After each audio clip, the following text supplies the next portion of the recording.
আসসালামু আলাইকুম বন্ধুরা, আপনাদের যদি বাস, ট্রাক্টর অথবা যে কোনো গাড়ির ব্যবসা করার ইচ্ছা হয় তাহলে কিন্তু খুব হিসাব কিতাব করে এই পথে পা বাড়াবেন। আর ঋণগ্রস্ত হয়ে এই পথে যেন কেউ পা বাড়াবেন না।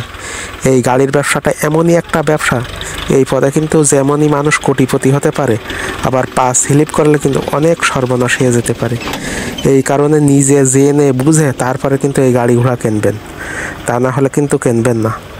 আর আপনি যদি এই গাড়ির ব্যবসা অবুঝ অবস্থায়, অনাড়ি অবস্থায় অন্যের কথাই করেন তাহলে কিন্তু চরম মার খাবেন। এই কারণে নিজেই আগে সম্পূর্ণভাবে এই গাড়ির ব্যবসা সম্পর্কে জেনে নেবেন। কেননা বর্তমানে কিন্তু এই গাড়ির ব্যবসা করে অনেক মানুষ ধনী হয়েছে এবং অনেক মানুষ আবার গরিবও হয়ে গিয়েছে। এই কারণে আমি বলবো, জানা শোনা এবং নিজের জ্ঞান বুদ্ধি বিবেচনা এটা কিন্তু একটা কঠিন জিনিস। আমি ইউটিউবে দেবো। হ্যাঁ হ্যাঁ,